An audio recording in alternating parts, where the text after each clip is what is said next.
వికారాబాద్ జిల్లా బషీరాబాద్ మండల కేంద్రంలో పర్యటించారు తాండూరు ఎమ్మెల్యే మనోహర్ రెడ్డి। ఈ సందర్భంగా వేసవి కాలాన్ని దృష్టిలో పెట్టుకుని ప్రజలకు ఎలాంటి నీటి ఎద్దడి లేకుండా చూడాలని ఎంపీడీఓ కార్యాలయంలో నిర్వహించిన సమీక్ష సమావేశంలో అధికారులకు, పంచాయతీ కార్యదర్శులకు ఎమ్మెల్యే ఆదేశించారు।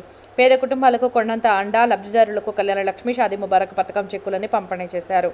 మరోవైపు ఇందిరమ్మ ఇళ్ల పథకంలో పైరవీలకు తావు లేకుండా పారదర్శకంగా అమలు చేయడం జరుగుతుందని స్పష్టం చేశారు।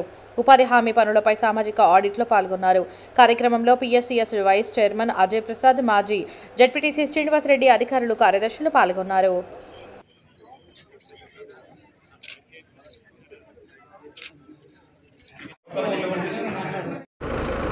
కళ్యాణ లక్ష్మి చెక్కులు పంపిణీ చేయడం జరిగింది। దాంతో పాటు మండలంలో ఉన్నటువంటి అధికారులని,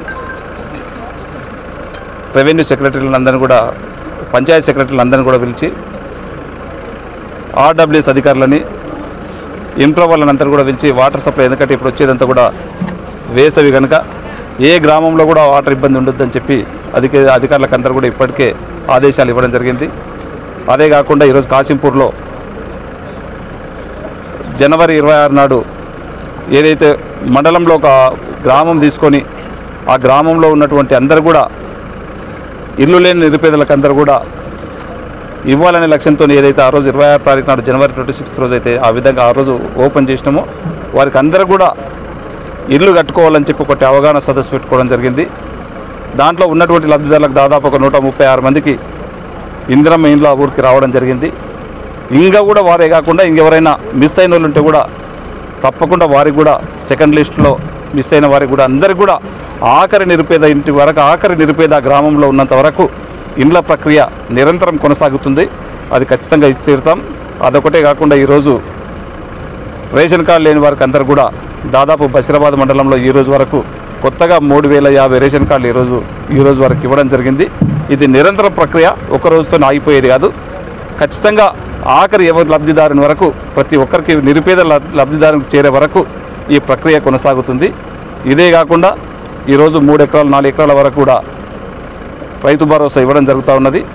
ఈ వారం 10 రోజులలో రైతు భరోసా కూడా ప్రతి వ్యవసాయానికి సిద్ధమైనటువంటి అనువైనటువంటి భూమికి ప్రతి ఎకరాకు అన్లిమిటెడ్గా ఎన్ని ఎకరాలు ఉన్నా సరే అందరూ కూడా ఇచ్చే బాధ్యత మా గవర్నమెంట్ది। గౌరవ ముఖ్యమంత్రి గారు చెప్పిన కనుక అందరూ కూడా ఇచ్చే బాధ్యత మన నియోజకవర్గంలో అందరికీ రైతులకు ఇప్పించే బాధ్యత ఒక ఎమ్మెల్యేగా నేను తీసుకొని అందరికీ ఇప్పిస్తానని చెప్పి కూడా తెలియజేసుకుంటూ ఈరోజు మండలంలో అందరినీ కూడా అందరినీ ఒక వేదికపైకి తీసుకొచ్చి ఇక్కడ కూడా సోషల్ ఆడిట్ ఈరోజు దాదాపు ఒక 15-20 రోజుల నుంచి ఫిబ్రవరి 22 నుంచి మార్చి 6 తారీఖు వరకు జరిగినటువంటి సోషల్ ఆడిట్ కూడా దాంట్లో కూడా పాల్గొనడం జరిగింది। చాలా గ్రామాల్లో వర్క్స్ కూడా చాలా బ్రహ్మాండంగా జరగడం జరిగింది। దానికి ఇంకా కూడా నెక్స్ట్ మాత్రం ఆ విలేజ్లకు, ఆ మండలానికి ఎంతైతే అలాట్మెంట్ అయిందో అంత కూడా ఖర్చు పెట్టమని చెప్పి అధికారులకు కానివ్వండి, ఎన్ఆర్జీఎస్ వారికి కూడా కోరడం జరిగింది।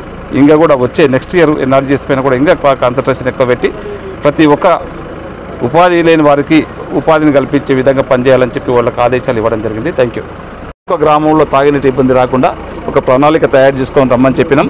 వారు చేసే విధంగా ఎన్ని ఫండ్స్ అయినా సరే తాగునీటికి సమస్య రానియకుండా ఏ ఒక్కరికి ఇబ్బంది లేకుండా ప్రయత్నం చేస్తాం।